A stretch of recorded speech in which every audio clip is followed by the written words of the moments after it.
Hey, Padcast audience, it's editor and producer Charlie coming at you with another content warning.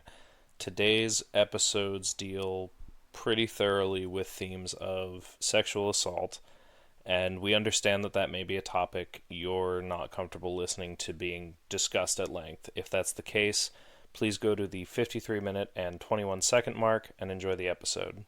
We love you so, so much. Hello and welcome to your mom's podcast, the only podcast that's worth walking out on a date with one of Degrassi's coolest girls. I'm Avis. I'm Caroline. And I'm producer Charlie. And today we're talking about Degrassi Season 2, Episodes 7 and 8, Shout, Parts 1 and 2. Given the nature of this two-part episode, we're doing things a little bit differently today. Rather than taking it one episode at a time, we're going to cover Paige's storyline in its entirety, and then go over both of the B-plots together. If you need to skip hearing about Paige's storyline, please skip ahead to the timestamp mentioned in the producer's note. All conversation after that point will be trigger-free. We have also chosen to forego the poems this week in order to pay the proper respect to the subject matter. I do also just want to point out that this is a hard episode to talk about. It's a hard episode to watch. And Avis and I are both people who tend to deal with traumatic things with dark humor. We are going to try really hard not to do that, so please bear with us. This is hard for everybody. So Paige is crushing hard on Dean from Bordeaux, and she completely sidelined Spinner, who has asked her out on a movie date. And at this party, after Paige has blown off Spinner, Paige is assaulted by Dean in an upstairs bedroom. Spinner does make an appearance at that party, by the way. The next day, there is some discussion between Hazel and Paige arrives at the conclusion that she was assaulted. And her feelings with that are mixed. She doesn't want to really talk about it, but an opportunity arises for the band PMS from last year to get back together.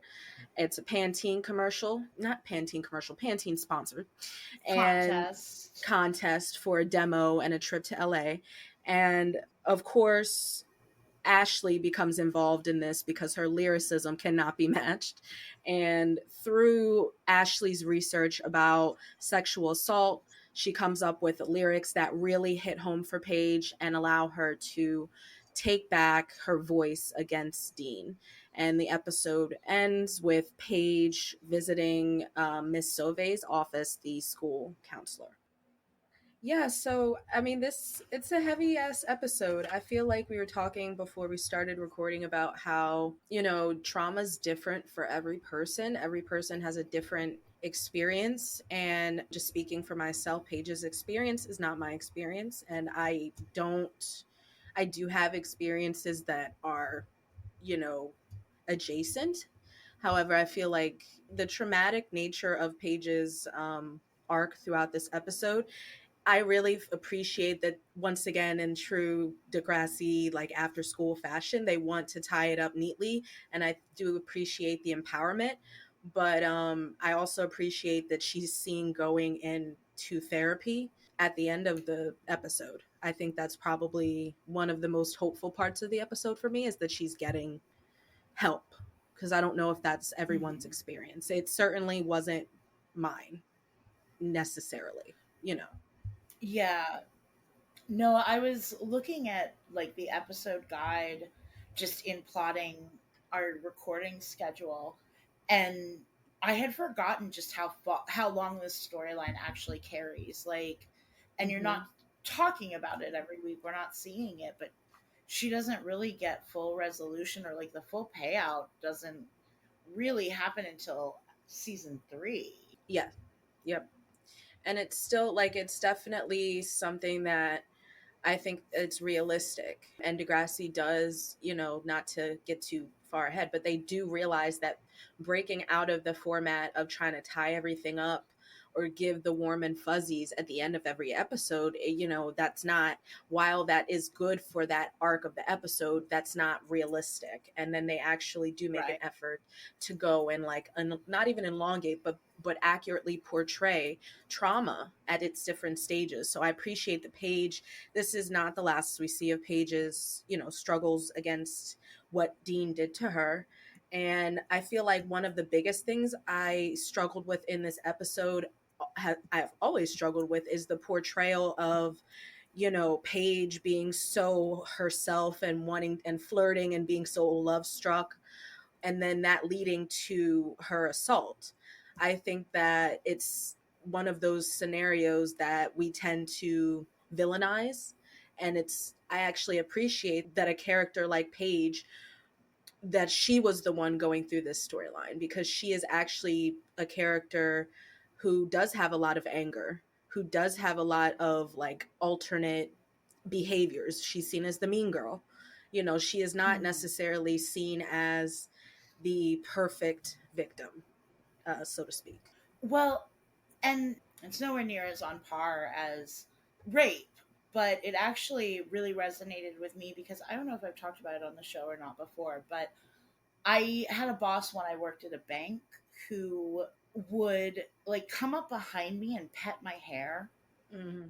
Ew, that's And disgusting. it was this really weird thing where there was a lot about it that was weird. It was like it wasn't, super creepy inappropriate. He wasn't Mm-hmm. copping a feel and brushing up against me. It was happening in front of all of my coworkers and nobody was saying anything. Oh, and he used to like if he saw me outside of work or we were on like a team event, a team outing cuz like we used to go bowling and shit, Mm-hmm. he would pet my hair and go, "We're not at work." It was weird.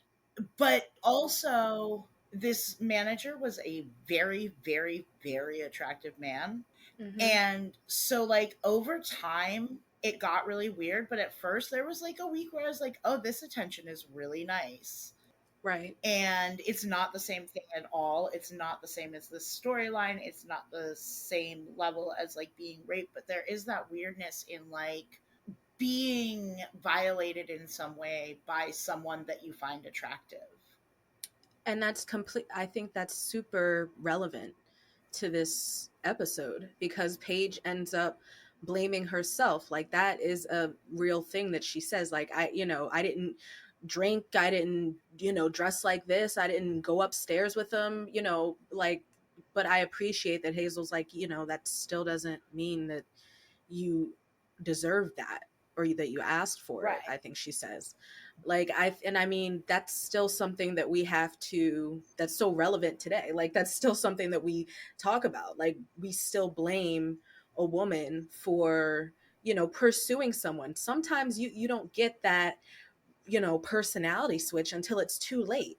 That happens all the time. And Mm-hmm. people have, attested to seeing someone, like physically seeing someone shift in their eyes to someone they were not being before. And Dean went from being a very charming person to, oh, okay, realizing I could take advantage of this situation. When that shift happens, he does also, the way he talks to her really changes up. Mm-hmm. Like at one end, it's very much like just sort of cocky and confident, and then he starts, I guess, love bombing her Yeah.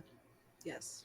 a Yeah. lot. He just like really he fills her with compliments Mm-hmm. and constant like, oh, you're so adorable, you're so cute. He never calls her by her name.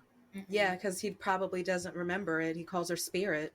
It's interesting. I hadn't remembered until I was watching, like when she first goes over and like approaches the circle that he's in and is trying to sound like she knows what she's talking about.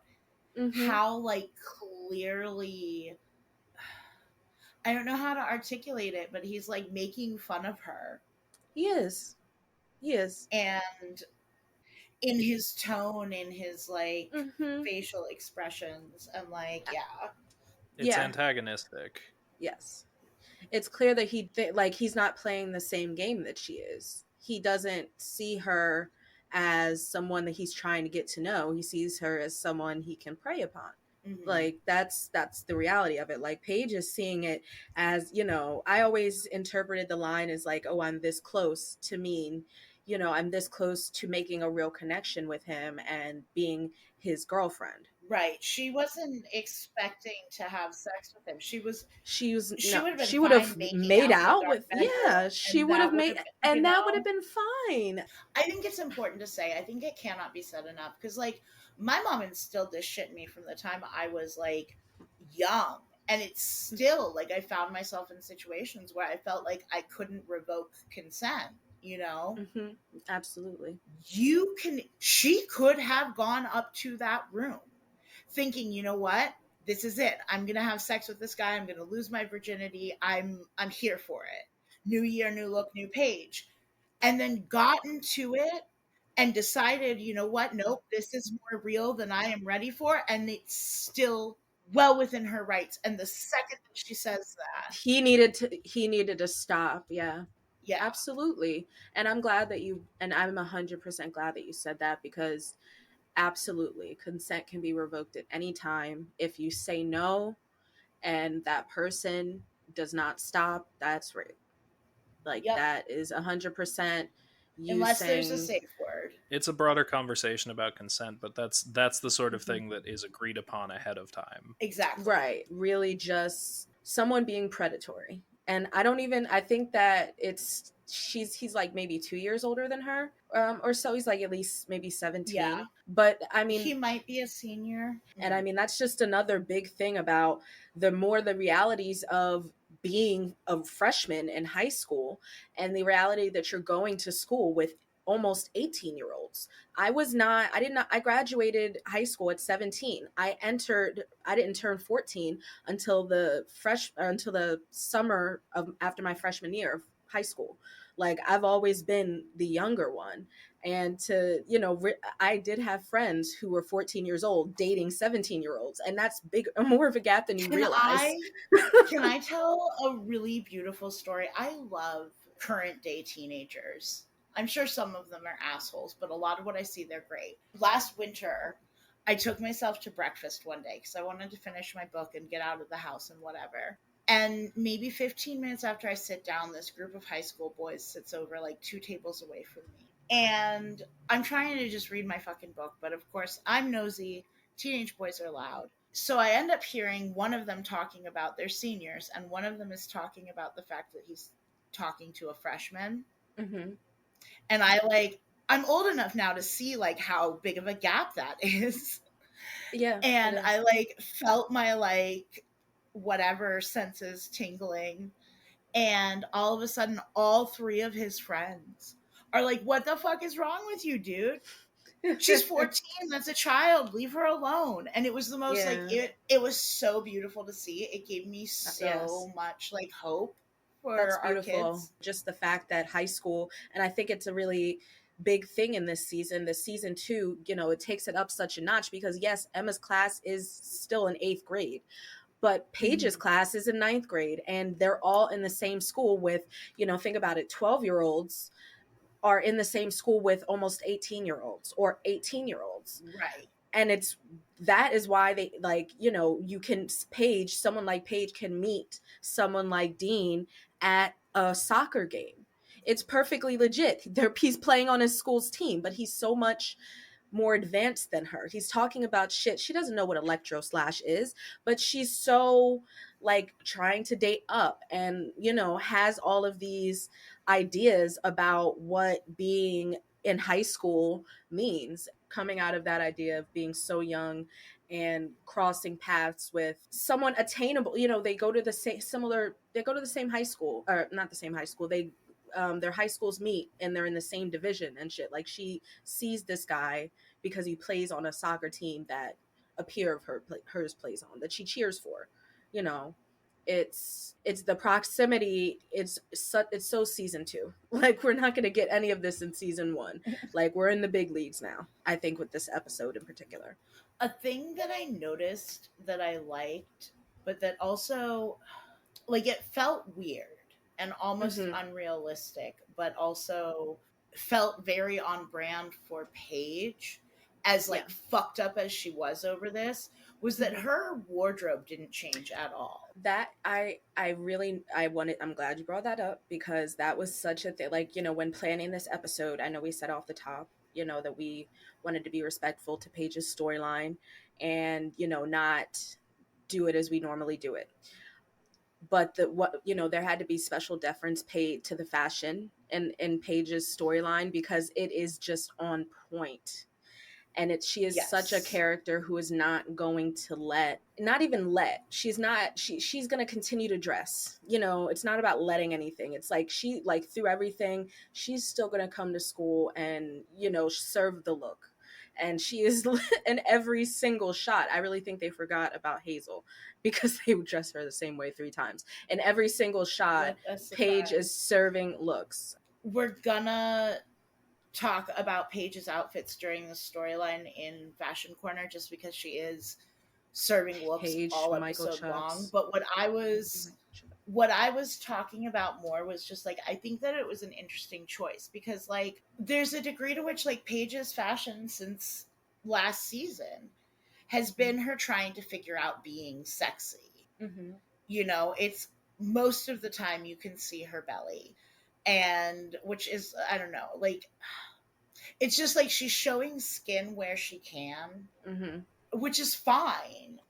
But I think that it's interesting, especially given how she's like, well, I went upstairs with him and I flirted with him all night and whatever. Mm-hmm. That like she's still wearing her little bit or midriff tops the next day. I don't know if I'm making sense, but it just, you know what I mean? No, Like I feel you're like 100% making sense. She is still she is not covering up. Being assaulted did not, and even blaming herself for her sexuality, as blossoming as it is, blaming herself for that and coming on to him. She's still like, I don't know if it's something that they thought about, like, as deeply as maybe we're thinking about it, but it could be something they were like, no, she's still going to be Paige. She's still going to be that, right, what she was before in terms of her sexuality. She is not going to regress in her sexuality right, because she was assaulted.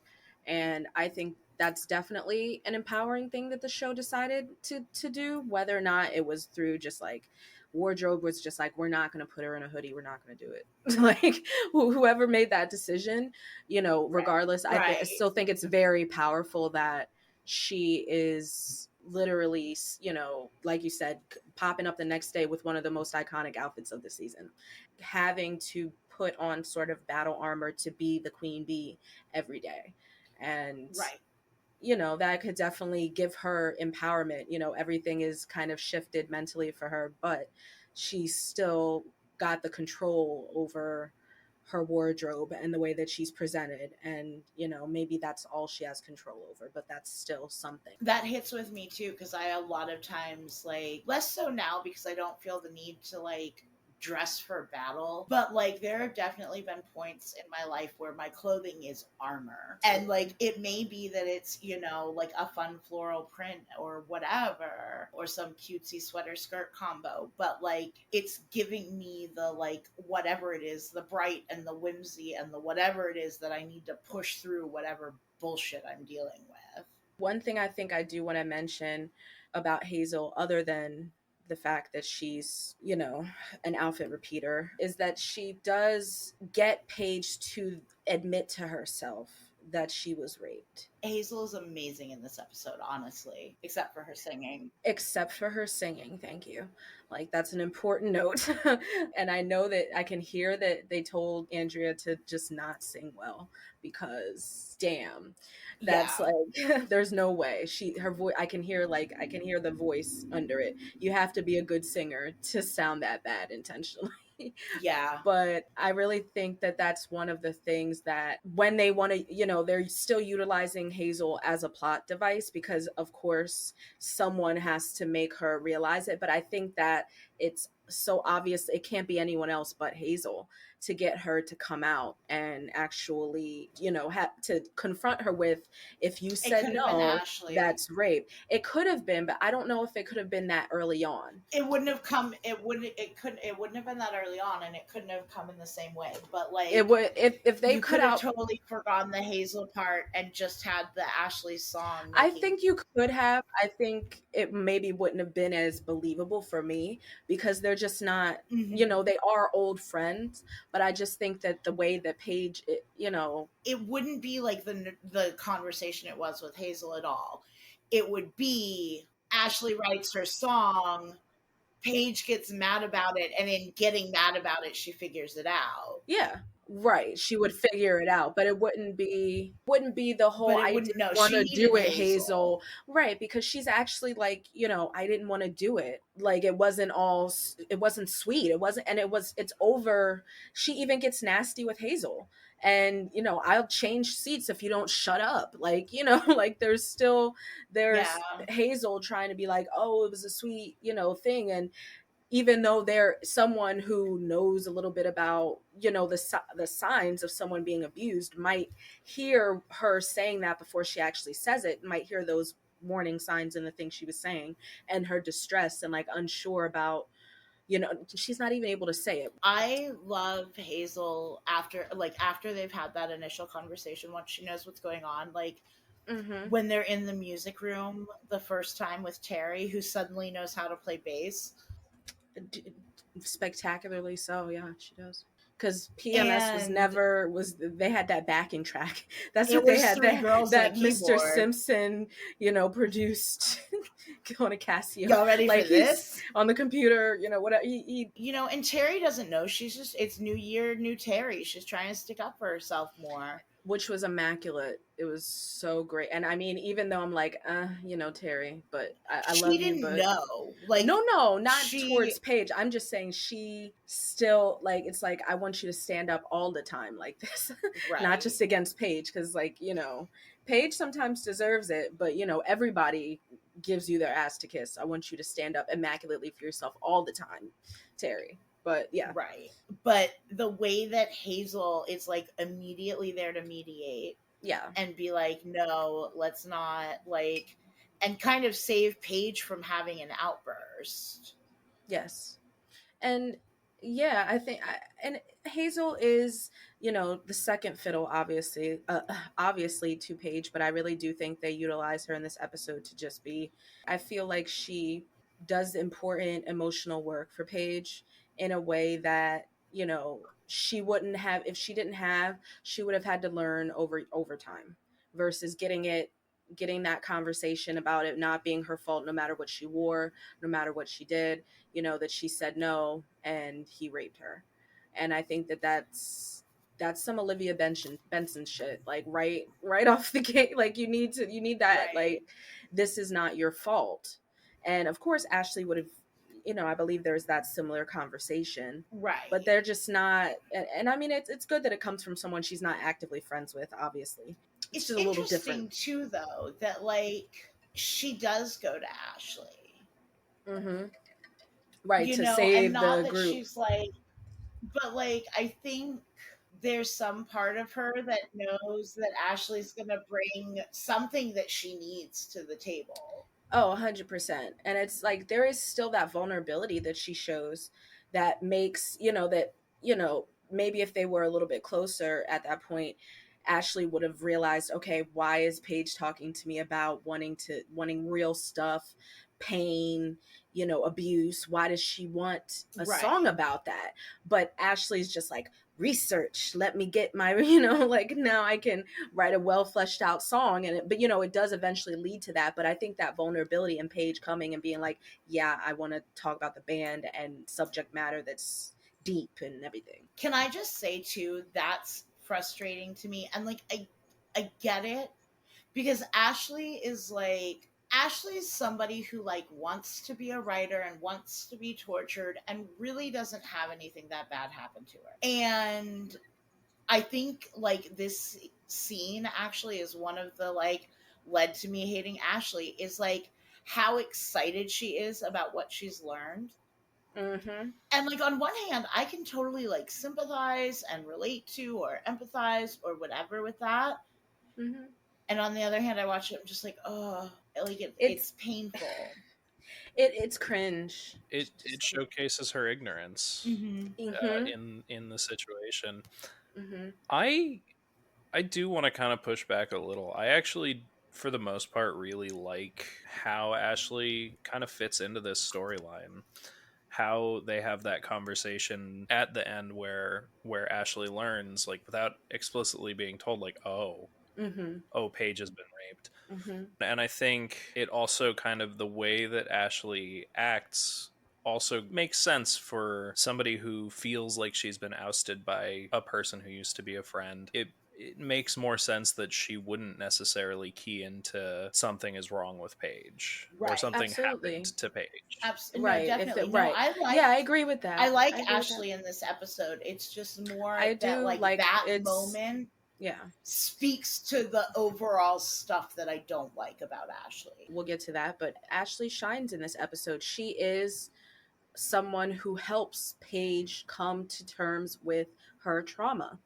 And if it was not for that song that she wrote while researching on the motherfucking internet, Paige would not have the lyrics and the voice that she needs to Mm-hmm. to accurately speak out against Dean, who's just conveniently in the crowd of this, show that they're performing at to get the demo recording for in LA.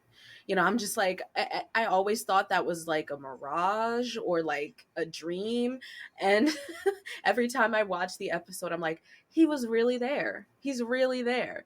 And I mean, that's just how Degrassi works sometimes. But I do think that Ashley fits into the episode nicely because only she can research something and then write lyrics so powerful. And giving Paige a voice to, empower herself to get herself help. You Yeah. know, And like walking her into like her first therapy session. Like no, and yeah, I think absolutely. that does speak to Ashley's character too, that she steps outside of all the shit with her and Paige to Yes, be it like, does. no, you are a person who has been through something traumatic and you need people to be here and I'm in your corner, at least on this thing. Yes. No, I think Ashley really shines in this episode. Mm-hmm. But a thing that I noticed that kind of bugged me is when Paige and Terry are entering the contest, they have to give a song name, Mm-hmm. and they do, and it's Poor Girl. Oh. And at this point, Ashley Yeah, hasn't. Ashley They know hasn't. nothing of Ashley's It's gonna song. be Terry's They're poem. planning to base it on Terry's poem, which That's a good Paige catch. hasn't even heard yet. Yeah. So that was interesting to me, but Yeah, you can't change it with Pantene, so you got to look into the future and you got to see what you're eventually going to do in time to submit it apparently for the contest. You didn't know, Caroline?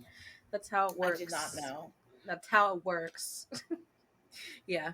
I love that contest scene. I Mhm. It makes me cry every single time. And like It's those very like get powerful. goosebumps, Yeah. like it's not like happy tears, but it's like Cathartic. inspired and Yeah. cathartic, and you're just like, Yeah. yeah, Paige, I love I do love not that let him shut you emotional. up. It's like emotional release too. I got chills as soon Yes. as Paige started up when I was, and that was first watch through. It was really, Mhm. really powerful. Yeah. Yes. There is one thing I want to talk about a little bit. I do also want to give the show as the whole, on the whole, credit for how they handle openings with these two episodes. Yeah. Both parts. The first part in the opening is all on a soccer game, and the way it's filmed is very, you could say, dreamlike. It's kind Mhm. of slow Yeah. mo, kind of choppy, and I knew that it was going to be heavy. I didn't know at first that this was the rape episode, Mhm. but as soon as episode one started, I remember just going like, feeling like, oh, something is very off. Yeah. Mm-hmm. Something is very wrong here. It is eerie, isn't it? Yeah, it's very eerie. And then when part two starts out and everything's in blue filter, Degrassi's, when they do their dream sequences and their fantasy sequences, Mhm. sometimes it's miss. Mhm. But that one in particular, it opened, and again, it was just like something is very wrong here. Mm-hmm. This is not when did this become an episode of SVU? Yeah, well, the Yeah. blue filter definitely, but they Mm-hmm. use it well. It doesn't feel Yeah. ham-handed. It Mm-hmm. does what it's supposed to do. Is it Yes. brings you into that anxiety and Yeah, fear, and no, these two episodes are really well done in that regard. Yeah. yeah. Even the like the opening The one. cinematography does a great job of telling you like something is different this episode. Right, it's a Yeah. shift from like, I mean, and they're both just Paige's psyche. Like, even though she's daydreaming in the first one and first part, and then in the second part she's having a nightmare. And I think that I was getting like Nightmare on Elm Street vibes. Like it was giving me, this is a very, and then she wakes up with sweat on her brow, like she's been genuinely, you know, being tortured through her dreams. And I'm glad that you brought up the, just the way they decided to intro us into the episodes, both of them. They're very strong entrances. And it's Yeah. like, that's why it's like Paige's storyline does stand apart, because it's so, hazy. It's like she's out of it, even though, she's looking normal. It's definitely a little off. All of her scenes are just a little bit off. And it also showcases like how very intentionally, you guys saying daydream, it showcases like how intentionally they juxtapose those two openings. Hmm. Mm-hmm. Yep. Yeah. Yeah. No. Somebody did a good job. So whose job would that be? The Everyone. director of photography to the Cinematographer, yeah. cinematographer. It's No, smart. it's a It's really, really very good. smart storytelling for kids too, because it's like that. They're very strong concepts. You don't even need to. It's so traumatic to watch the scene where Paige is raped, because it's not Dear God. even that they show anything. They actually don't.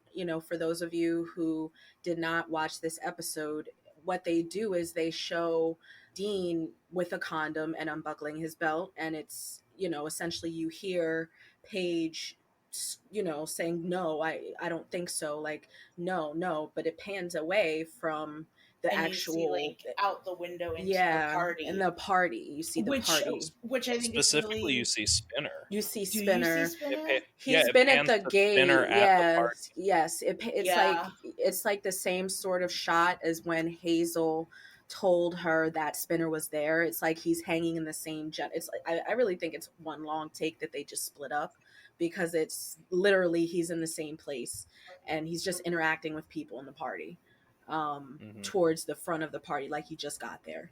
Yeah, specific. Yeah, it's very, but you don't need any more than that. It's very traumatic to watch because of Yeah.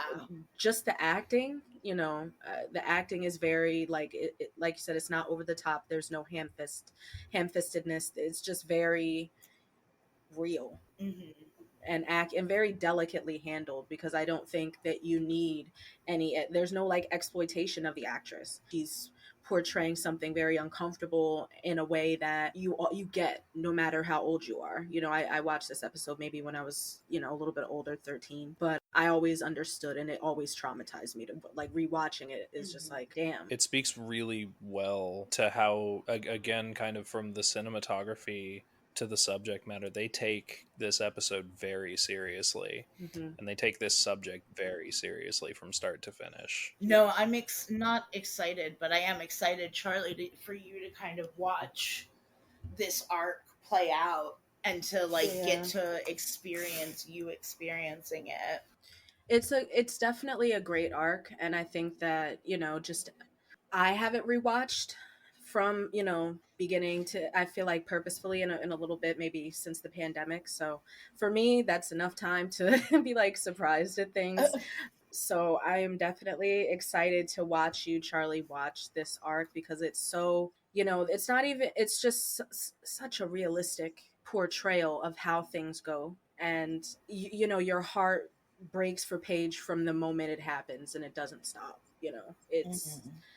Well, and I love I love at the end of the two-parter, it shows a really it does a really good job of showing what trauma is like in Ashley's walking Paige to counseling, and Ashley asks Paige, "Are you ready?" And all Paige really has to say is, "As ready as I'll ever be." It doesn't end it. It very clearly showcases there's more. There's more. This isn't over. This isn't done. This isn't Mm-hmm. a very special episode that's been wrapped with a nice bow Right. here at the end. This is just this chapter. The scene when Paige comes to Ashley to ask her to write the song, and how like dramatic Ashley is when she like turns her back and plays a couple of sad notes on the piano and like looks down for a minute. Oh my gosh, It's the drama, it's a the And choice. yeah, Choices were made. so many and curtains that in we that room. start with the Vaseline filter with Paige walking up on Ashley's Yes. house. Every time they do that, I'm like, am I having a stroke? It's We were a talking about that yeah a little bit before in the we pre-show. yeah like it's I mean it's a weird remastering bullshit. Thanks HBO. I don't know if the quality is the same on Tubi because I refuse to watch on Tubi when I pay for HBO. But it's I definitely might go like watch on Tubi because it seems to be better. I I can't in good conscience continue to pay for HBO. No, I'm joking. I it it's a problem. It doesn't happen in every episode, but I mean, not every episode. It doesn't happen in every like frame or scene, but it's very apparent.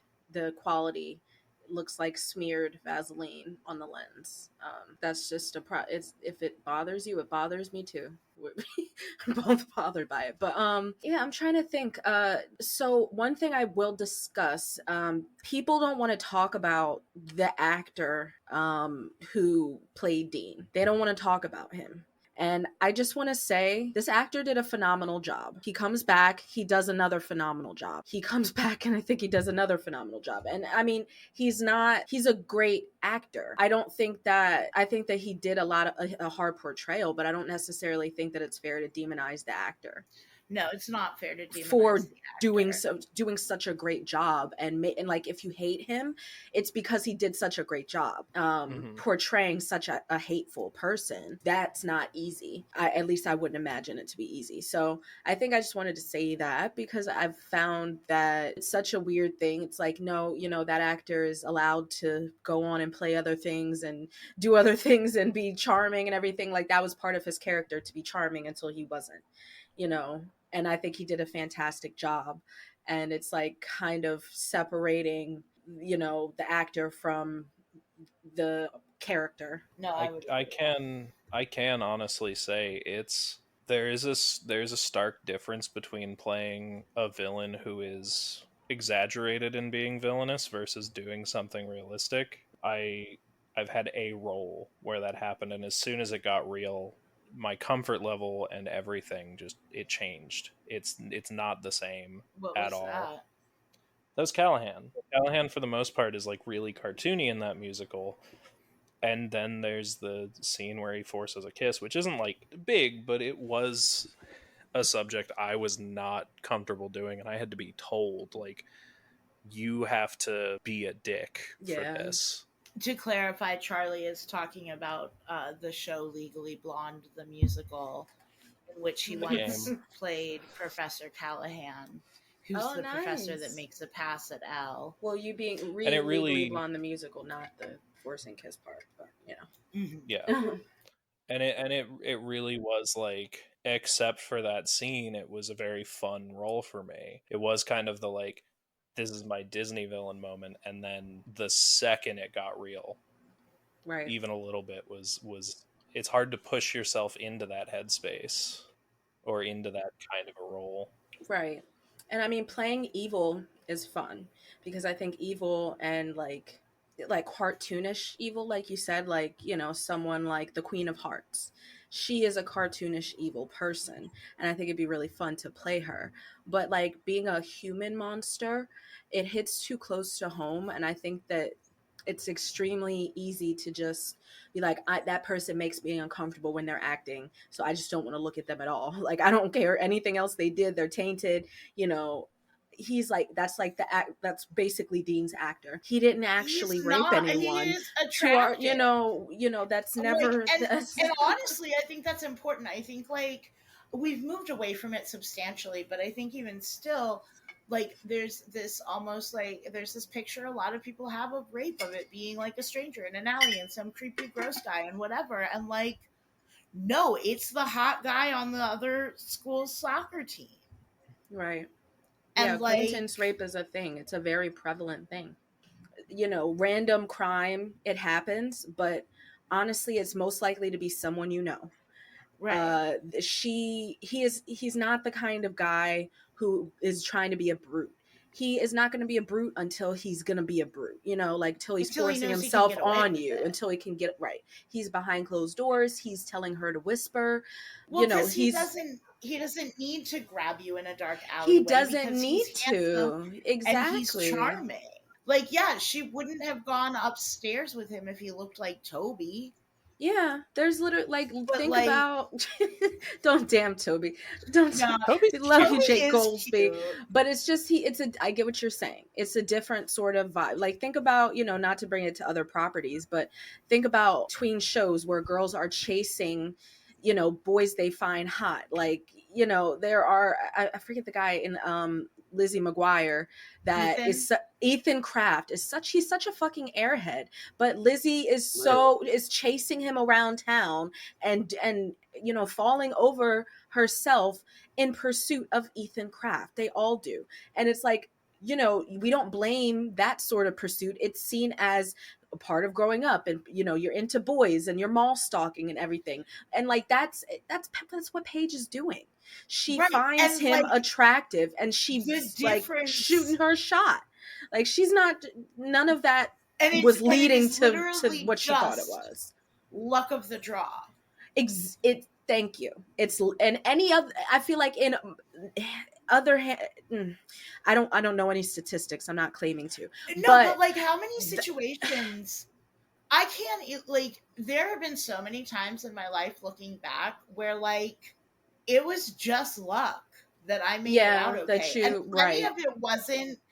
plenty of it wasn't even me doing What anything you particularly did, right. risky.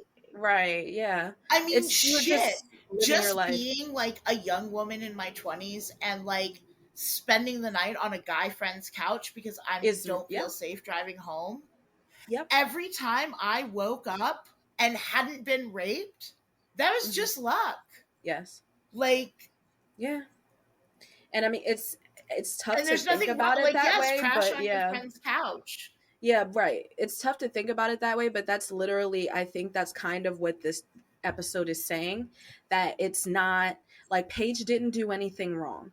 Like, saying, oh, you need, girls being told, oh, you need to not get raped, versus, people at large being taught, do not rape, do not sexually assault, is the Right. problem with, and it's still the problem, because Paige, it doesn't matter if, like you said, Paige was going up in there, she read Cosmo, not Cosmo Girl, she read her some Cosmo, and she was like, I'm gonna go up there and fuck. If she Mm-hmm. decided, I don't want to do that anymore, and she's whatever level of undressed, she is allowed to say no, and her wish should be respected because her consent was revoked. Mm-hmm.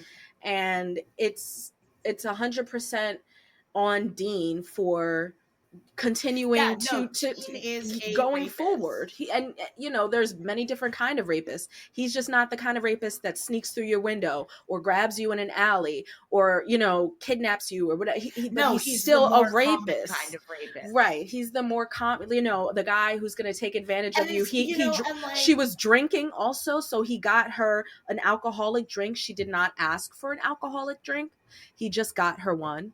And she's obviously shocked by it because she takes a drink and coughs.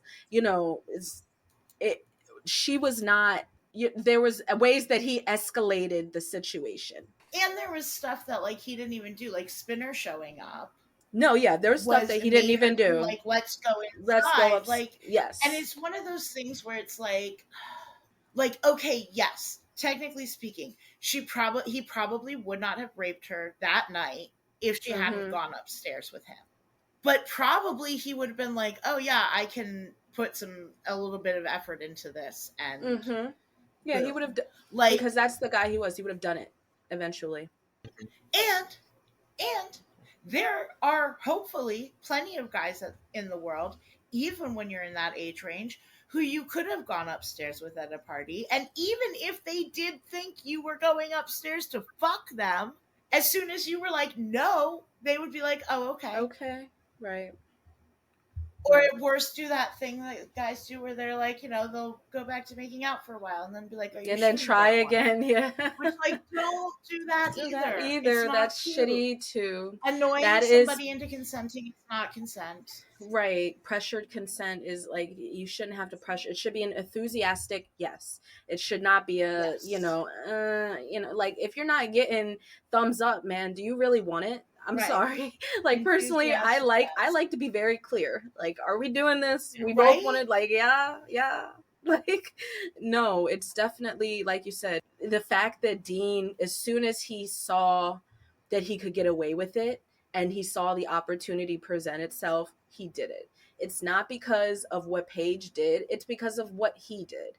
He would Right. have done it if the circumstances had been different. If the circumstances had been different and Paige, never went upstairs with him, there would have been another opportunity for Right. him to prey upon Or her. And another girl. or another girl. He right, like, I think there's insinuated that he assaulted the other girl, or at least overstepped his boundaries with the other girl at the party, because of the way that she's saying he No, that's exactly what they're saying there. right, saying, like, Yeah. obviously in 2000s it reads very like, oh, girls are competing against each other, but I think that we're a little bit more, there are still girls like that, but I think that there's a little bit more of an evolution now where we're like, okay, she was just trying to offer protection or at least advice, and it didn't come across the right way. I don't know if she phrased that like, oh, he's a little old for you. It was a little patronizing. Right. It's obviously what she was trying to say. The scene probably would have been written differently, as in she wouldn't have been so, he's too old for you, rather, okay, he's a creepy ass guy, and Yeah. you don't need to be around a creepy ass guy, just, that sort of thing. Because I don't know how much better she would have responded to it, but then there would have been more of a communication on her part, and I do think that's what that character was for, like you said, like, to give a I warning of mean, some kind. right. Well, and it's like, what really can she do in that situation? Okay, you don't know Right. this girl. You're at a party surrounded by people. You Older can't, people. like, Yeah. well, no, she's like Dean's age. I'm talking about the girl warning Paige, not Paige. Like, you can't just say in the middle of a party, Dean raped me. Dean, the Right. soccer star who's dreamy. You know what I mean? Yeah, And no, like, I definitely agree with that. Yeah, I don't know. It's an impossible situation, and it like, is. it's Yeah, hard. I It's mean, it's hard. very hard. I don't think that her, even if she had come up and said, he's a creep ass creep and he's creeped on me, and I don't think that you should I think that you should watch out for him. I don't know. That's about as good as she could have managed it, but I still don't know that that would have done anything. Oh, we didn't mention Spinner's whole role in the episode at all. We can do that now. I figured that a little bit, like, he's just kind of part. I figured that would fall into the plot synopsis a little bit. Okay. Yeah. Because, yeah, this, I feel like the only scene that, made me a little bit like cringe is just, obviously the biggest scene he's in is, how's your grandma, and she's like, huh? It's like, your grandmother was sick, Yeah. and, it was like, don't touch me, don't ever touch me. And he says, why? Everybody else gets to. And, Oh yeah. that fucking That's train wreck of a scene. And then she Yeah. smacks No. the shit out of him, and he just stands there. Well, and he doesn't know. He, of And based course, on what doesn't he know knows, what he's heard, based been on told what by he Jimmy. knows, Yeah. he has reason to be mad. Mm-hmm. I think he still crosses a line. Oh, he 100%. He steps right over that line. But like in a very, in I feel like in his eyes justifiable way, because they had made plans to go Mm-hmm. on. In his mind, it was a date. In her mind, it was not a date. So there's the big discrepancy. She's telling Hazel, I want to date up. He is telling Jimmy, I know that she liked me. Or no, Jimmy's like, yeah, you're in there and you knew she liked you. He's like, I'm scoring, more than goals or whatever. And it's very much different different feelings. And that's why his feelings are just too damn strong. And Paige don't have Yeah. any. It's miscommunication and a lack of communication in action, and Yeah. and not to fault any of the parties for that. I agree that Spinner overstepped a boundary, but I also wouldn't say he was entirely unjustified in how he I acts. don't think No, he's I would entirely say unjustified. Um, the in the the in the in setting, the terrible choice. even even without the context, I would rather Spinner not be the kind of guy who feels that kind of ownership to Paige's body or anybody's body. I think the But he's emotions, also a 14-year-old. But it's right? Like also a 14 he's year old, and the emotions and the. he's like Yeah. going through feeling like a jock for the first time. Like he's watched Jimmy feel like, on his jock stuff. Now he's like, oh, I'm with Jimmy. I'm popular. Like I should be with Paige. Like that's just the natural thing. And his emotions are so tied up in now being confident enough to ask Paige out. And I mean, the rejection at first, it's like, okay, something's genuinely wrong. Her grandmother's sick. But then realizing you were just stood up and lied to, anybody would react, But as an adolescent, you can't be reasonable about it. You can't be like, oh, okay, well, fuck them. All those emotions boil over. And then you hear that she was doing some shit at the party you were at, like I definitely get his emotions. I don't like his Mhm. execution was just not, because even confronting someone like that, you like you said, you don't have any ownership over her body. Even if you guys went out on a couple of dates, that doesn't, and even if you were dating, that doesn't mean that you can talk to her that way. I think it's very much just a result of him feeling so insecure about where his social standing is and his Yeah. confidence in himself. It's very Napoleon sort of like. Another thing I really like in the theming of this two pack is how there's a handful of moments when Hazel touches Paige where Paige isn't expecting it. Once when she sneaks up on her and it scares Paige, and then again at the end of episode 1 when she's kind of helps Paige realize she's been raped, where she just touches her shoulder, and in both instances Paige like jerks and pulls away. And it's not until Ashley goes to console her that she's actually willing to accept that. And I appreciated that, another bit of the way the story is told. I think it's interesting, as you get older, like there are friendships where you just fizzle out. There are friendships where you have like a full on blowout. Mm-hmm. But there's something to be said about if I loved you once, like there is a part of me that loves you always. Right, definitely. Um and hell, there are even people in my life that I cannot be a big enough person to be like, you know what, I hope that they figure their shit out. I'm just like, I want them to be unhappy and reap everything that they've sown. But still, if they experience something traumatic and there was like, I was in the position to be the person to offer comfort, of course I would. You know? Absolutely. Yeah, I definitely think that's just a highlight of the episode, is just like, people who are not friends anymore still, coming together in a Because time when some it's things are really bigger than needed. that bullshit. Right, right. Ashley's a huge part of Paige's, coming to terms with what's going on with her. Well, and they're kind of okay again after this, I feel like. Like, they're not like friends. They're not friends. There's just not the animosity that there was. Yeah. All right, so we are not talking rape going forward. Yeah, we are done speaking about Paige's storyline and any specifics. We are specifically going into the B plot now, which is fucking ridiculous. We are actually going to take a brief detour. Oh, to the Into fashion to your corner. favorite corner. into Oh, your right. favorite corner. The fashion corner. Yes. So, of course, I feel like the best way to start it off is with Paige herself, and she's got a white collared V-neck on. It's When they go blue shopping. when they go shopping. Yes, and then it's the studded belt. It's Hmm. the And complimentary it's studded no, it's belt. grommets, and she's got grommets in the Thank collar you too. for No, that word, grommets. I was you're saying metal welcome. stamped, Wallace, but grommets. That Wallace is and the word. Grommets. That is, yep, yes. And I was getting J Lo vibes, like, Hmm. very. Her hair is up in high ponytail, and she's got one of those crocheted white headbands on, and it's very LA. I love it.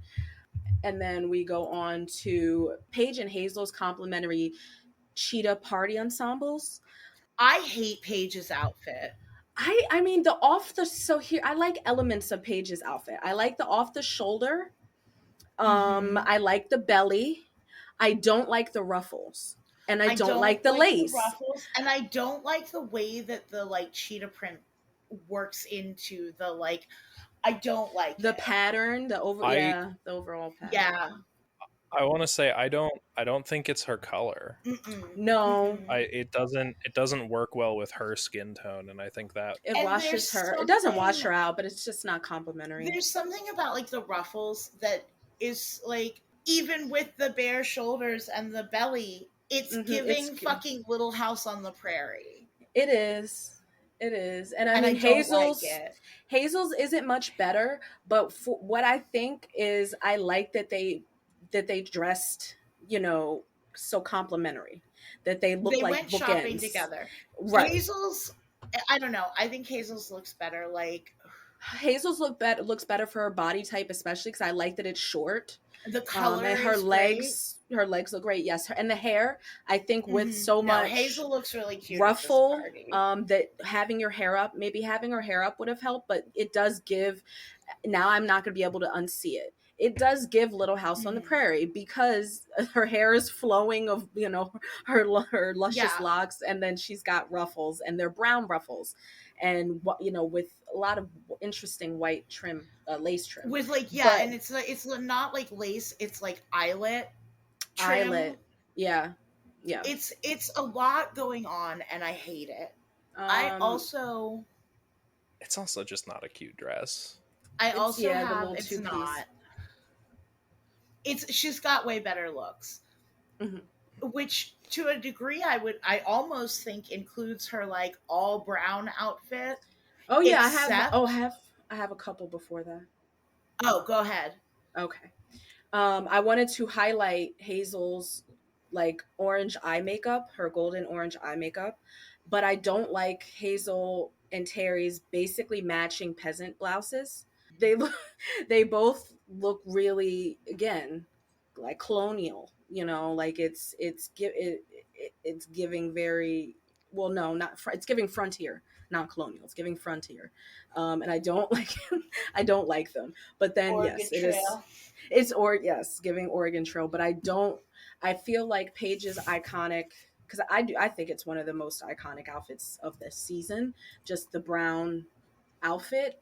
I don't think it looks as I don't think it's as not as like complimentary to her as the other brown outfit, and maybe because it's a light brown, but the dark brown I don't hate on her complexion. I think it's fine. I I thought it kind of looked want black.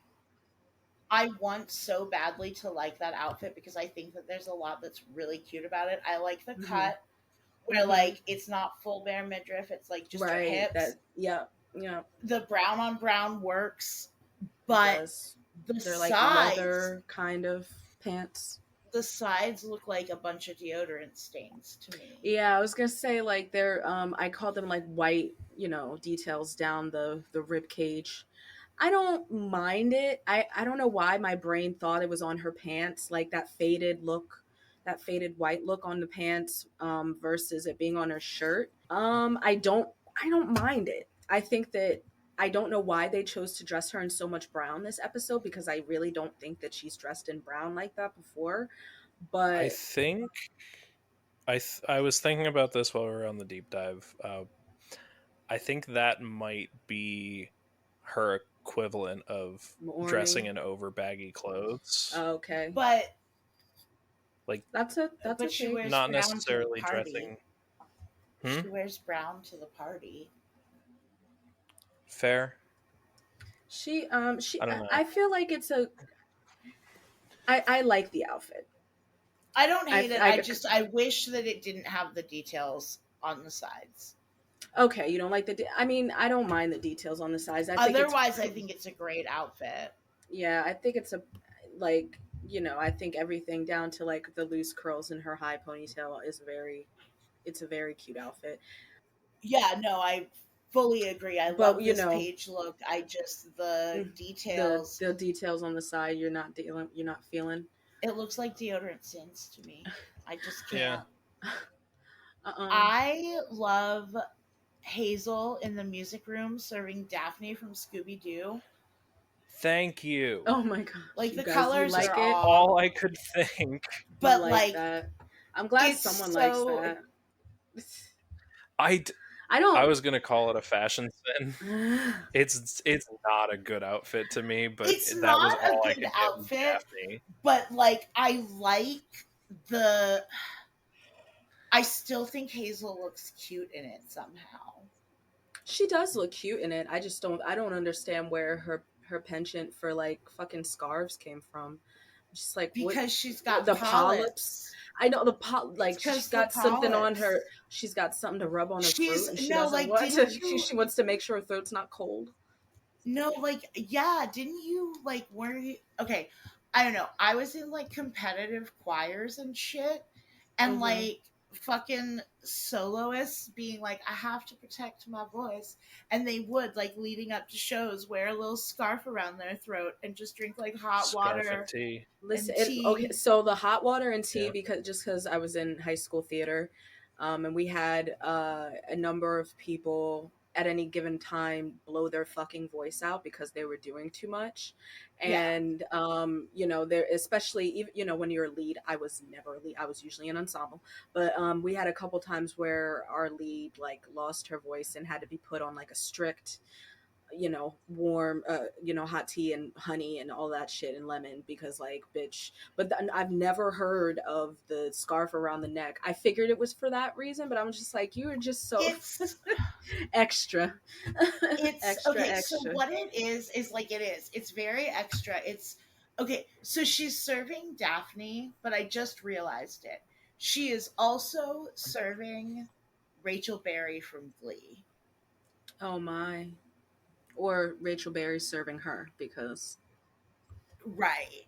because Because Rachel Berry is the girl who wears a scarf around her throat and only that drinks is hot water with honey and lemon leading up to regionals or whatever. And I think that's part of what I like about it is like I like what they're telling us about Hazel with yeah. this costuming. And I do think like it's not a good look, but she rocks it. It's memorable to me I and it want portrays exactly who it's trying to portray. because when we get to the music room, I think that a couple of mine are before the music room because I went a little heavy. I mean, it's a very great fashion episode, but Oh, I'm sorry. um, No, go. so Terry's horizontal striped skirt, it's like it looks like patchwork kind of, but I think it's one She of the more wore that. decent outfits they give her. She wore that to the dance in season one.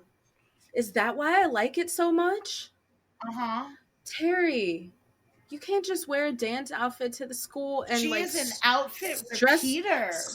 stress me out like that and making me think that you like brought it. Okay, well that's fine. It can make a repeat on because I love It's this. cute. She's got the denim jacket on. Her hair is like twisted or braided in the front. It's either a sloppy ass braid or it's a twist. I'm not sure. I don't love that. I don't love that either, but I think that it's a look. It's kind of like Hazel's. It's like I'm not, but it's because I think it's not very flattering It's on her. But well, okay, and I think the rest of the outfit is very flattering. because her hair's not made to do that, I feel like that's It's not not. It's that's why it because looks that's what it sloppy. is it's sloppy and like frizzy and it just kind of makes it all look like dirty and messy. It's not, and it sucks because the outfit is cute, but then The she's outfit like, is cute. She was feeling herself. But and then I also like cuz I noticed Paige has this red blouse on and mm-hmm. I could see there was a pattern, but I had to pause it to see it's like a honeycomb pattern. It, Yes. she can never wear just like a plain shirt. She's got to wear something fancy. It's got to be something fancy. But then also Hazel's, she's got a studded neckline, 63 numbered t-shirt that she shredded the shoulders of, and she wears this shit like 3 times, no lie. And I had to check, is fucking Paige in a different shirt? Yes, she is. After the big show, Hazel's just suddenly back in that shirt. Like, why? No one couldn't like continuity wise. Maybe that's one of the ways that Paige is coping, is just like trying on all her clothes. That It's maybe actually only been like 6 hours, but Paige has changed like 8 times. because I mean, if you think about it, look at what Ashley's wearing, and I can't really pick out. Everything just looks like a black swath. But I did like her boots, her platform boots. They all, as a foursome, look adorable. Like Oh it's, or yeah, I not said even yes. adorable. They look so badass. I have one Oh more yeah, before PMS, Yes. and I that's have one after that. Paige's lettuce sleeved and hemmed blue top, and her slit jean skirt, and she's got like Mm-hmm. wood, like cedar plank platform heels. It's in the music room. It's the outfit that they're doing when she basically curses Terry out for wearing for wearing the outfit from last year, and curses Ashley out too. I think that's the same outfit, all the same outfit. JT with the rainbow wig and the mascot outfit All right. is such a good look for JT specifically. It tells you a lot about who he is. It It does. does. It speaks to him well. Also, where did they get such a clean mascot costume? Mm. That was all I was thinking last night. Was I was looking at it, I was like, there is no way that neckline would be that white, Oh, that pristine, and that fresh. that's so nasty. Oh yeah. Oh Okay, gosh. okay. I think about stuff on that level, but I think that's a good segue from, I mean, Fashion Corner. I really, the one cap I have is like Ellie's hair is somewhat of an improvement from the last time I roasted her, last Yeah. episode. It's an I improvement. think while she's got like a bunch of braids and strands going on, it's only in two ponytail It's in two holders. ponytails, and they're And not I super could high on dig her that. head. Yeah, she's her and Ashley look like goth Bobbsey twins. You know, it is what it is. Ashley is sporting blue. She's cut her Yes, hair, it's short, and it's like black and kind of like curly but short, but not, a it's la like wavy but Nancy. short. It's a la Nancy from The Craft. If you like, Yeah. And that's then yeah. there's a bunch of spots that are just blue. It's great. She's trying stuff. She is trying stuff. I don't, I'm glad that she tries other stuff because, gosh, but I like her boots. I I like her like her boots. boots. Um, I like Ashley's hair. you like Ashley? It's not my It's favorite hair, it's It's not her but At least worst she's not hair. wearing funky junky she, hats yet. Oh gosh. she looks like someone I would have let ruin my life in high school. Aww. That is Just true facts. so cute, Charlie. That's It fine. is. I'll accept that. All right. Are we ready to now though B transition plot. into the B plots? Yeah. All right. So let me run you through the B plots, boys and girls. They're very intense. As we know, there's major overcrowding going on at Degrassi, and so JT and Toby have volunteered to share a locker because JT thinks it will win them points with Raditch. It's not going well at all, and they have some fight about it. And then the other B plot is that Liberty's still crushing on JT, even though the fact that he's like awful to her. Mm-hmm. So she makes him the subject of her media immersion presentation, and then ends up committing some petty vandalism, drawing on a locker. And I love, that's actually one of my favorite moments, just because of the line delivery on you. She like Yeah. draws on his locker and throws the pen on the ground, and she's like, "Fun enough for you." Yeah. Yeah. And it's great. And then I think, does she awkwardly run away? She like stomps away. It's not a run. Just like a shuffle. It's Like a awkward stomp though. shuffle. Yeah, like I feel like out of the two B plots, the second one is the more interesting. But the first one, Yes. I mean, Toby should have known. My only thing with this is like Toby should have known that sharing a locker with JT was going to result in a lot of bizarre bodily related bullshit. Like, come on, you know You this already guy. know how he keeps his room and his locker. Uh-huh. And I mean, We've seen his locker before. We've seen right, that you prank see his locker. that, and everyone like, right, him and Liberty appalled like as he's looking for that fucking Pringles can for that contest. It's definitely like this is documented behavior that this young man has not yet got a handle on his hygiene nor the way he keeps his spaces. So come on now. Right. And I mean, I it's obviously, I feel like it's not stated, but I'm pretty sure that's what happened, that it's JT's idea to share the locker because he wants to be on Radich's good side. It was JT's insistence, and Toby kind of just went along with it. What's kind of frustrating thinking back too is like Toby having that knowledge that JT is a slob, Mm-hmm. and after Toby and JT's horrendously awkward shoving contest, Yeah. Raditz shows up and is like, "Now let's go back to the 3Cs." I'm assuming he had that conversation when they first signed up to share a locker. Like, Right. was it cooperation, coordination, whatever?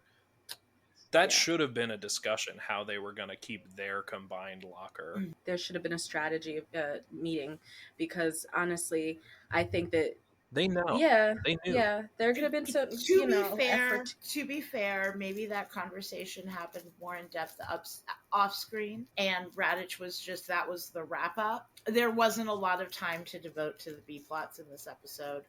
Yeah, no, they that was not the main concern. But highlights, of course, when they are feuding, Toby says, "Okay, whatever's over this line is your locker. Whatever's above this line is my locker, and or my space and your space." And one of Toby's his sweatshirt's sleeves is like hanging onto JT's space. And so JT takes it upon himself to cut the sleeve, which is very petty. I would probably do it too if I was if I wanted to be petty. It's super petty, but of course, they have to Right, talk they're it out. children. They redeem not redeem themselves. They redeem their friendship. They keep it because there's a threat to Toby basically saying we won't be friends anymore unless you figure this nasty ass shit out. Towards the end, JT offers his sleeve, or no, JT cuts his sleeve, and basically says, "My parents are gonna kill me." So JT still has He parents. JT still has he parents. lets Toby do it. Does he let? I thought he might have let Toby do it, but he Yeah, he pulls his sleeve in and he gives Toby the scissors and Okay, he lets I Toby thought Yeah. so. ruin it. And It's a cute little moment for them, and it's It it's much needed lightheartedness and brevity. And Yes, brevity is because not they the word I love mean. each other. They're friends, and of course, I mean, first of all, what is that nasty ass shit, that concoction that JT thinks, is he gonna eat that? Like, I'm genuinely like, he puts marshmallow in his it. craft dinner Yeah, surprise. that whole, oh my gosh, it's like, it's a little bit like, I'm glad. I JT's always think fancy like enhanced craft dinner. I'm just glad that I'm not squeamish, because we're like, food play like that, it can get real, like the sound, it can get really nasty. Craft dinner, marshmallows, lemon, and cheesy poofs. Well, and that's just stuff we saw. And then blended, mashed It's like up. tossed. Yeah, it's tossed. Yeah, he has two wooden Yeah. spoons and he like tosses it in the bowl. Yeah. Choices were made. Choices were made. He is really like just the nastiest little boy. He's still little boy. He's canceled. Did you say he's canceled? He's For canceled. that concoction alone. JT does continue to have parents too into the second B plot. He does. He still has parents because his mom essentially threatened to send him to boarding school or because she's a military real school. Yeah. battle axe. A If battle you're axe. I think it's really cool that like media immersion, like Snake is also being like, I want you to like learn about something you're interested in. Mm-hmm. And you're gonna learn media immersion because you're gonna, you know, have to put together a PowerPoint or whatever we're doing this week. It's a lot of PowerPoints, It really. is. I mean, Sean does his on. It's a biography on a motorcycle. So Yeah. The person who invented the the person motorcycle. who invented. See, I'm glad you caught that detail because I was just like, I'm glad. They just showed the ending of his presentation, but that's valuable for someone like But Sean. like we need some oversight, please, Snake. If there had Because been a check-in process of once you come up with your topic, rough up a couple slides, show me your slides, let's talk about. There's no review process or that he Snake should have shut has. that down. He's laughing right along with He's everybody. laughing right Right. Like along. those There's are so many embarrassing fucking chuckles photos. in. Like He's literally there's many photographs that I think are very funny, but there's literally a photograph of him as a smaller child covering up his nipples and in like well, and like a pose with like a rubber tube around his waist. Like it's In a in a speed, speedo. in right? a He's wearing. Speedo. Who bought their child? That battle axe bought her child a speedo.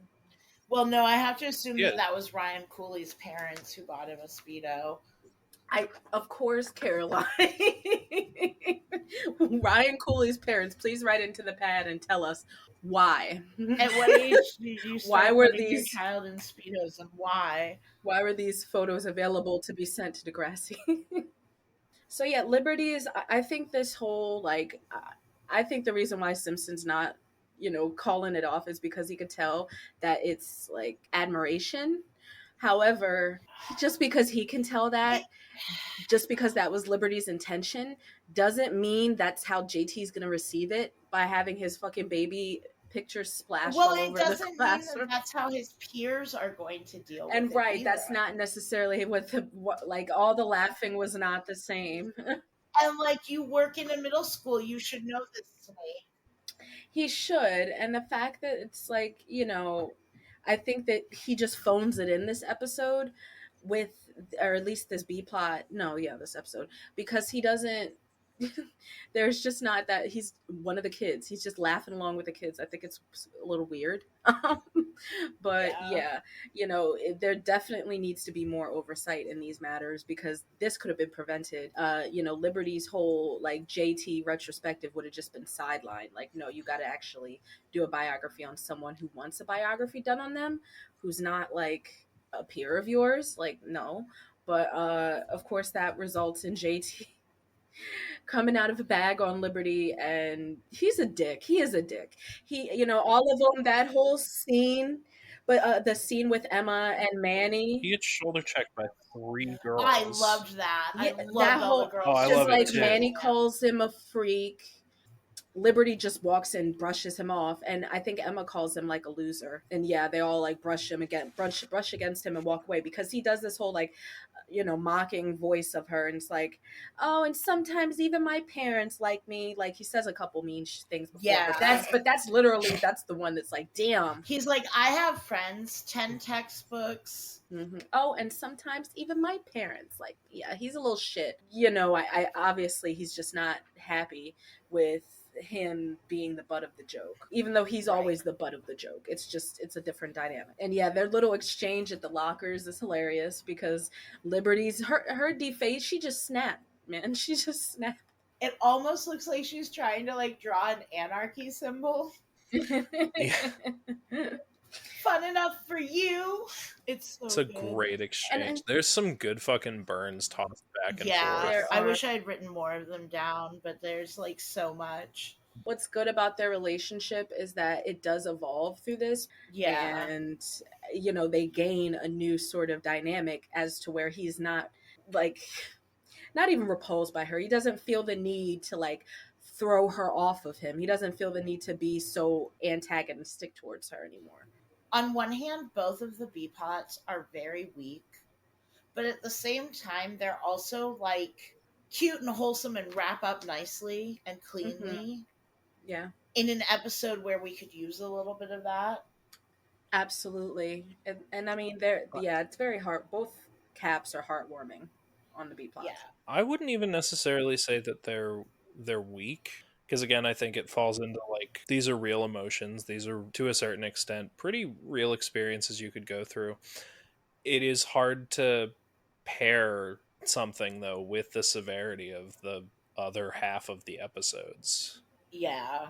Yeah, and I think that's why it's like it's not, there's that joke that the episode, we all know the episode, it's like, oh, something happens at Degrassi involving something rhyming with bun, and in the B plot Joey sells his house. It's Yeah. just like That was actually we've just the inspiration to me for the Roses Are Red poems. Was mm, somebody made a post about him on Valentine's Day, and that was the one that I wrote because people joke about it in yeah, the group all the time.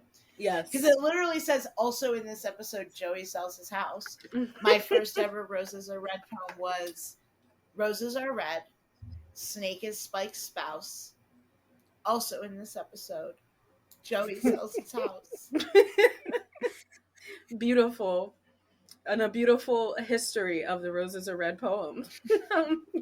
Beautiful, because like honestly, that's it. It doesn't feel quite as like tacked on as that. And be But like, and this is a school where kids are having other other problems. problems, yes. And I think, I mean, and it's good because it's like these are still two of the same people from the last B plot, but it's a little bit different, highlighting other students having other problems while not trying to take too much attention away from Paige, so you're just hopping onto the same characters and expanding a little bit and providing a little bit more humor. I think it's fine. There's something about how inconsequential and low stakes the B plots are that I think is very intentional and well done, because like when you go through something earth shattering and the rest of the world is just doing its mundane shit. The morning after my best friend died, my husband and I went out to breakfast, and we got there because we needed to eat and we just couldn't cook, and we got to the restaurant and it was packed. And he said something about it, and it took me a moment. And I looked at him and I said, "Oh, it's just Saturday." Like, because it had not even occurred to me that, like, everybody else is just going out to breakfast because you don't have to work. The kids don't have school. Somebody's kids are fighting over the pancakes and whatever. And, like, your world has ended. It's And so definitely I a love that. I yeah. love that that's And I think it's a what good they opted thing. to do. Well, and I think, coming back to the like everybody else's world is still turning thing, is that like I think there was probably, and I didn't have that experience at that age, but I can imagine that like that feeling of everybody else's shit still happening is universal. It's not just a you thing. It's well done, it's respectful, it's a strong episode. Oh my gosh, what the fuck is this doll? Is it like a It ventriloquist looks like a doll? leprechaun. So creepy. It looks like a leprechaun with, it's got like a flannel on. What the fuck? We're gonna need to get a better picture of that because that's gonna need to be shared. Guys, this is the nightmare fuel. This is nightmare fuel if I've ever seen fucking night. If this bitch is in the It's so corner, this bitch terrifying. is in the Loves horror corner. movies. I love horror movies. So literally some of these horror movies I go to sleep watching. Scream. It's a lovely horror movie that I will fall asleep to. Final Destination. I'll fall asleep to that. However, I love what the Final fuck is Destination. this bitch? This bitch, if this bitch was in the corner of my room, No, like I don't fuck with creepy I'm not dolls. fucking with that No. either. I don't fuck with it either, Carol. No, I don't fuck with creepy dolls. Me and Chucky and I, I'll, probably the only creepy ass doll that I could fuck with is Chucky, because I'm gonna convince him that you don't need to kill me. We could just be friends. Like we could just Right, be like friends. I'll help you fuck shit up. I'm not Like gonna we do can, murder, but like I'm you not go gonna egg do some murder. cars. We can you need another accomplice, Charles Lee Ray. we just have a little Are light we? fun. Is that us moving to shots fired? Pew Pew pew pew pew pew pew pew pew. pew. Shots fired. I think, yeah, I think if any, that, yes, let's talk. I think that's a good segue. It's a great, this creepy ass fucker. This is the creepiest doll I've Pew, pew. seen in a long time. And what are her shoes?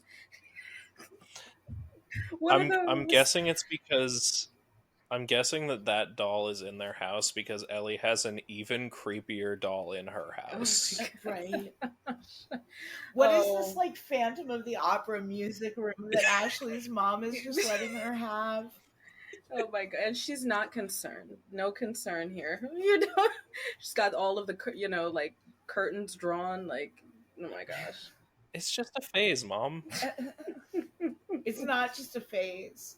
Like, what the fuck? Oh gosh. But Oh, shots S- fired. shots fired. So one of mine is at the very beginning of the episode when Paige is looking at Dean and Hazel says, "Ain't never gonna happen," Mm-hmm. and Paige says, "Ain't never."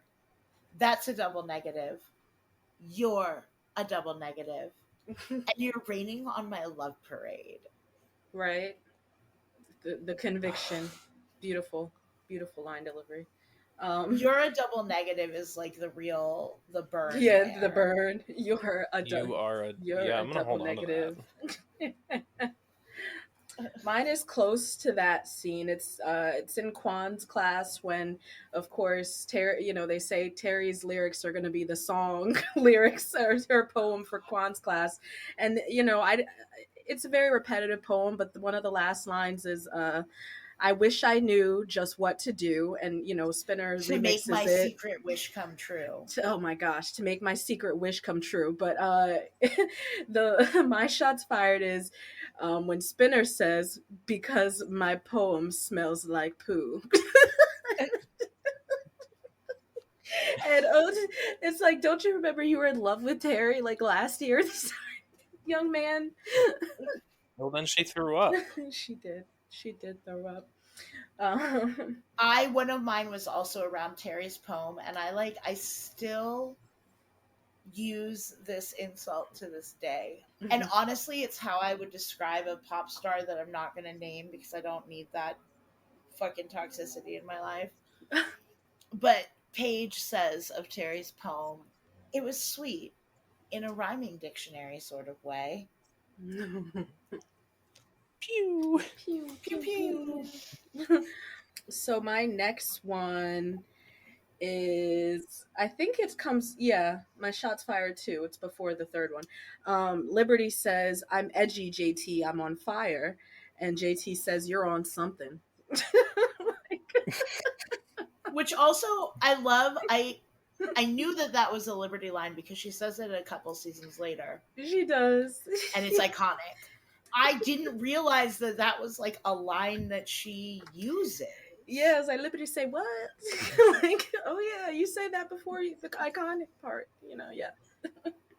She's edgy. She's on fire. JT and fucking Liberty zing each other so many Mm-hmm. times in the second part of this, and my absolute favorite one is it's a longin. As they're kind of fighting in front of the locker, JT goes, "You're boring, Oh yeah. BORING," and Liberty just comes back with, "I'm You stunned. think JT spelled a spelled word? a word," Yeah. No. and then he just goes, "You want another one? Fun. F you. FUN. Something you wouldn't know if it came up and bit you in the butt." It's, Fun enough for you. She snapped. it's just, She snapped on that. Some bit you in yeah, the it's butt. there's some really strong middle schooler There Yeah. burns. are. Those they hold up. I mean, damn. I don't know exactly who I'm firing shots at here. Probably Ashley. No, it's not Ashley. I think it's like the Ooh. writers for these fake ass movies that Spinner is picking up for his date with Paige. I wrote them down. Tender Emotions, Love and Stardust, Mm-mm-mm. and Breakfast in the Sun.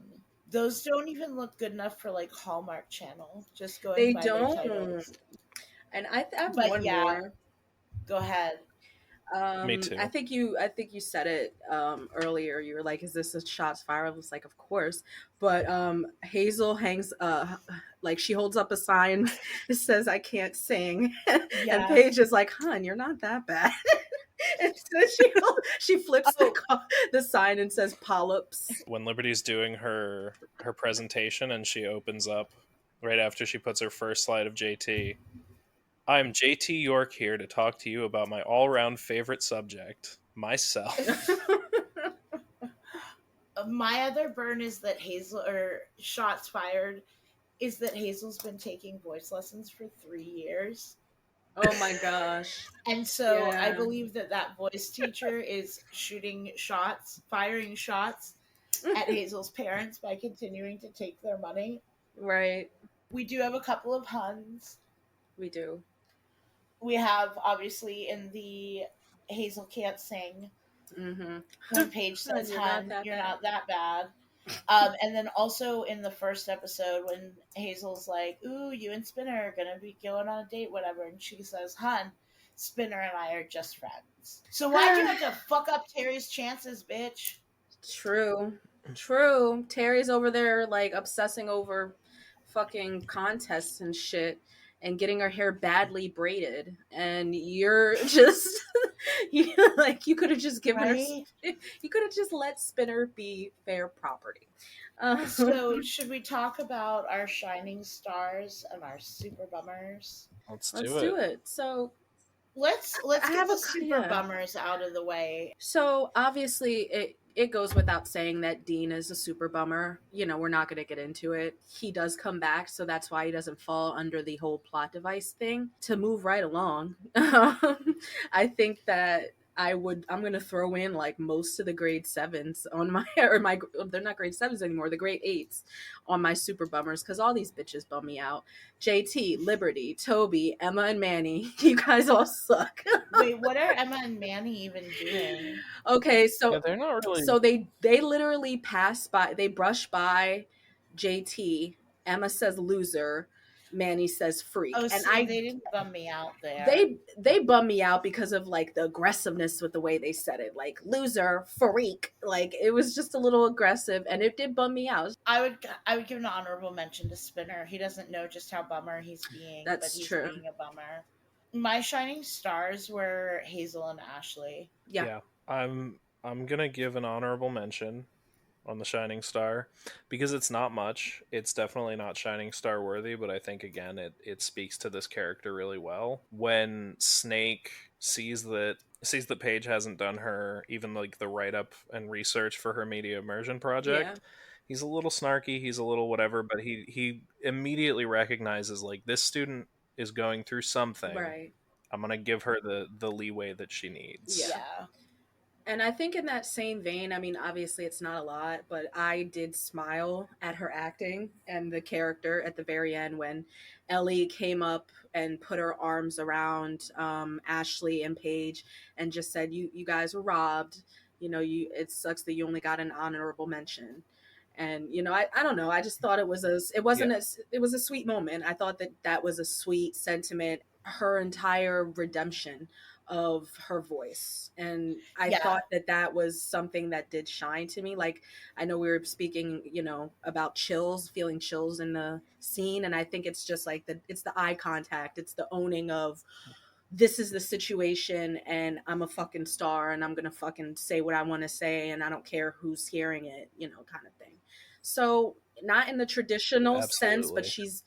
she's a, you know, she's a badass, so I think that she does deserve Something some mention here. something that I remind myself of when something traumatic happens to me is this thing is going to change me, and I cannot do a goddamn thing about that, but I have every say in how. And I think that in that moment, Paige is making a choice, and Paige is deciding how this is going to shape her. And not entirely, there's a lot to process, but that's like the first step in her making a choice. And I love that for her. So, with that, I think we can yes no answer on this one. Yeah. Avis, did it Uh, go there? does it go there? Yes. Does it go Does it Yes, there? it go there? it's yes. It goes there. Yeah, It goes there. it It go it fucking if I may, Yes. Degrassi, it goes there. yes. I'm glad that Yes, you may. you may. Yeah. Thanks for listening to your mom's podcast. Join us next week to talk about low self esteem and the dangers of making weight in Mirror in the bathroom. And then Ellie begins her walk down a long and winding path of guys who aren't quite right for her in Take My Breath Away. This episode of Your Mom's Podcast was made possible in part by Pantene, JT's Fancy Enhanced Craft Dinner, and support from listeners like you. Yay! I always want to say thank you. If you'd like to further support our show, you can follow our Facebook page and follow us on Instagram and Twitter at YMPadcast and TikTok at Your Mom's Padcast. You can also visit our website at www.padcast.com. Your Mom's Padcast is available on Spotify, Apple Podcasts, or wherever you get your podcasts. If you feel so inclined, subscriptions and reviews are another great way to support the show. And if you'd like to support us financially, you can subscribe to our Patreon at www.patreon.com/yourmomspadcast. And remember, that's Padcast. PAHDCAST.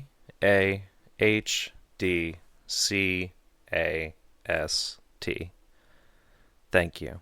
We'd like to take a moment to say thanks to our Patreon subscribers, Abuts, Octavia Faith, Margot Mancini, and June Bard. Thank you.